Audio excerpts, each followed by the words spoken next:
అర్జున్, సుకుమార్, రాఘవేంద్రరావు, శ్రీలీల అమెరికాలో నిర్వహించిన నాట్స్ ప్రోగ్రాంలో సందడి చేశారు.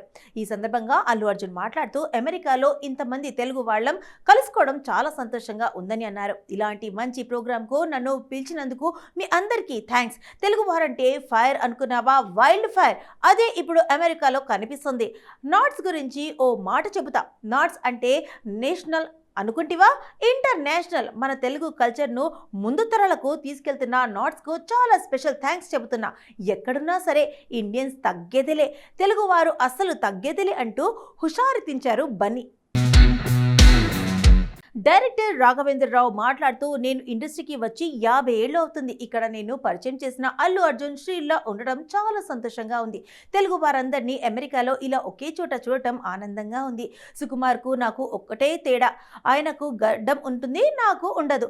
నేను అడవి రాముడిలా అడవిని నమ్ముకొని స్టార్ డైరెక్టర్ను అయ్యాను. ఆయన పుష్పలో అడవిని నమ్ముకొని స్టార్ డైరెక్టర్ అయ్యాడు. బన్నీని స్టార్ను చేశాడు అంటూ చెప్పాడు రాఘవేంద్రరావు. సుకుమార్ మాట్లాడుతూ, అమెరికాలో నా సినిమాలను ఎంతో ఆదరిస్తున్న మీ అందరికీ స్పెషల్ థ్యాంక్స్. నేనొక్కడికే మూవీని ఇక్కడ చాలా ఆదరించారు, అందువల్లే నాకు వేరే సినిమా ఛాన్స్ వచ్చింది. నవీన్ ఎర్నేనిని మాకు ప్రొడ్యూసర్గా ఇచ్చినందుకు మీ అందరికీ స్పెషల్ థ్యాంక్స్. మైత్రి మూవీ మేకర్స్ నాకు చాలా సపోర్ట్ చేస్తున్నారు. ఈ నాట్స్ ప్రోగ్రాంకు రావడం ఒక రకంగా గర్వంగా ఉంది. మీ అందరూ ఎప్పుడు ఇలాగే ఉండాలి అంటూ తెలిపాడు సుకుమార్. కాలీవుడ్ స్టార్ హీరో విజయ్ దళపతిపై దిల్ రాజు ప్రశంసలు కురిపించారు. ఆయనను చూసి మిగతా హీరోలు నేర్చుకుంటే నిర్మాతలకు లాభం జరుగుతుందన్నారు. ఈ నడుమ హీరోల గురించి దిల్ రాజు చేసిన కామెంట్లు ఎప్పటికప్పుడు హాట్ టాపిక్ అవుతున్న సంగతి తెలిసిందే. తాజాగా ఆయన మాట్లాడుతూ, విజయ్ వర్కింగ్ స్టైల్ వేరేలా ఉంటుంది.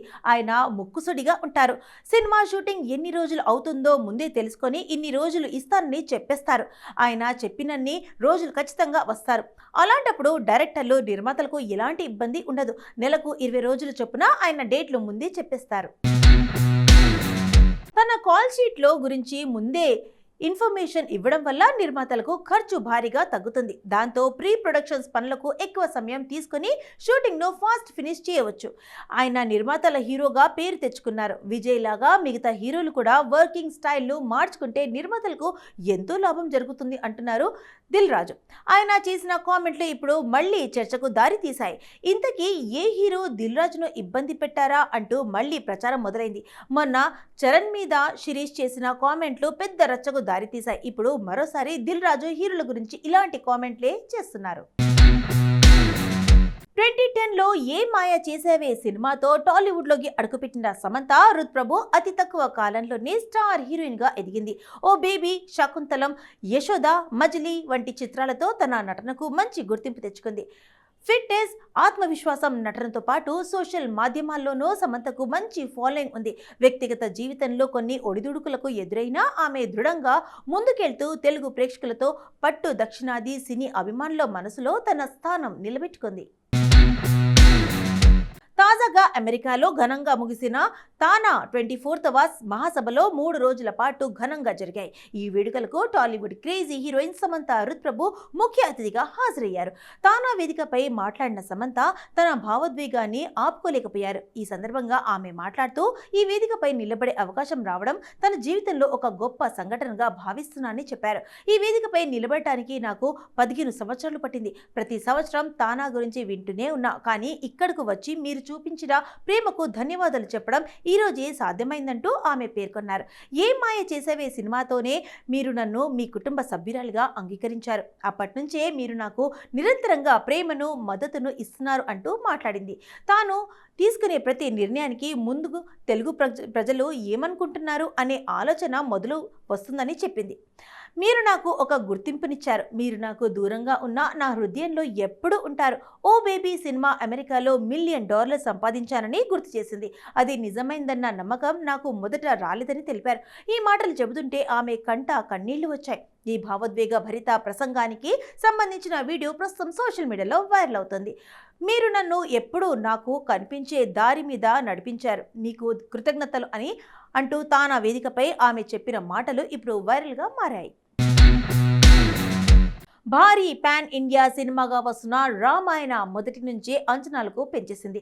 ఎప్పటి నుంచో ఎదురు చూస్తున్న ఈ సినిమా గ్లిమ్స్ తాజాగా రిలీజ్ అయ్యి మంచి అంచనాలు పెంచేసింది. రణబీర్ కపూర్ రాముడిగా, యష్ రావణాసురుడిగా, సాయి పల్లవి సీతగా నటిస్తున్నారు. భారీ తారాగణంతో వస్తున్న ఈ సినిమాను నితేష్ తివారీ డైరెక్టర్ చేస్తున్నాడు. అయితే ఈ సినిమా బడ్జెట్ గురించే ఇప్పుడు చర్చ జరుగుతుంది. ఈ మూవీని 2 పార్ట్లుగా తీసుకొస్తున్నారట. మొదటి పార్ట్గా వస్తున్న తాజాగా రామాయణ మూవీని 900 కోట్ల బడ్జెట్తో తీసుకొస్తున్నట్లు బాలీవుడ్ మీడియా చెబుతుంది. దీనిపై ఇప్పటి వరకు అధికారిక ప్రకటన అయితే రాలేదు. కానీ 2 పార్ట్లుగా వస్తున్న ఈ సినిమాను మొదటి పార్ట్ కోసం 900 కోట్లు, రెండో పార్ట్ కోసం 700 కోట్లు కేటాయిస్తున్నారట. నార్త్ సౌత్ స్టార్లతో కలిగి తీస్తున్న ఈ సినిమాలో అందరూ టాలెంటెడ్ యాక్టర్లే ఉండటం విశేషం. ఇండియాలోనే భారీ విజువల్ వండర్గా దీన్ని మల్హోత్రా టీం తీసుకొస్తుంది. పైగా అందరూ క్రేజీ యాక్టర్లే కావడం ఇక్కడ మరో అంశం. ఈ సినిమా షూటింగ్ ఇప్పటికే రెగ్యులర్గా జరుగుతుంది. రామాయణం మీద ఇప్పటికే ఎన్నో సినిమాలు వచ్చినా ఇప్పటికీ జనరేషన్లో దృష్టిలో ఉంచుకొని దీన్ని తీసుకొస్తున్నారు. సోషల్ మీడియాలో ఇప్పుడు ఒకే న్యూస్ హల్చల్ చేస్తుంది. అదే ఫిష్ వెంకట్ కుటుంబానికి ప్రభాస్ సాయం. గతంలో ఎన్నో సినిమాలు విలన్ గ్యాంగ్లో కనిపించిన ఫిష్ వెంకట్ గురించి తెలుగు ప్రేక్షకులకు ప్రత్యేకంగా పరిచయం చేయాల్సిన అవసరం లేదు.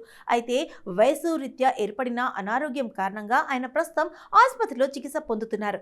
కిడ్నీ ట్రాన్స్ప్లాంటేషన్ చేయాల్సిన పరిస్థితిలో ఉన్నారు. ప్రస్తుతం కిడ్నీ దొరకక ఆయన కుటుంబం ఇబ్బంది పడుతుంది. ఒకవేళ కిడ్నీ దొరికినా దాన్ని ట్రాన్స్ప్లాంటేషన్ కోసం 50 లక్షల వరకు ఖర్చు అవుతుందని అంచనా. అయితే ప్రభాస్ అసిస్టెంట్ అని చెప్పుకున్న ఒక వ్యక్తి కాల్ చేసి ఖర్చు ఎంత అవుతుందో కనుక్కున్నాడట. తర్వాత ఆ వ్యక్తి కాల్ లిఫ్ట్ చేయడం మానేశాడని, ఫోన్ స్విచ్ ఆఫ్ చేశాడని తెలుస్తుంది. ఈ విషయాన్ని ఫిష్ వెంకట్ కూతురు ఒక మీడియా ఛానల్కి చెప్పడంతో మిగతా మీడియా ఛానళ్లు ప్రభాస్ 50 లక్షల ఆర్థిక సాయం చేశాడంటూ పెద్ద ఎత్తున న్యూస్ వైరల్ చేశాయి.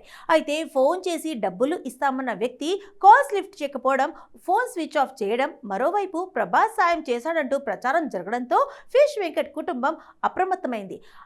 తమకు ఎలాంటి సాయం అందలేదని ప్రభాస్ టీం నుంచి చెప్పుకుంటూ ఒక వ్యక్తి కాల్ చేశాడని, అది ఎంతవరకు నిజమో తెలియదని వారు స్పష్టం చేశారు.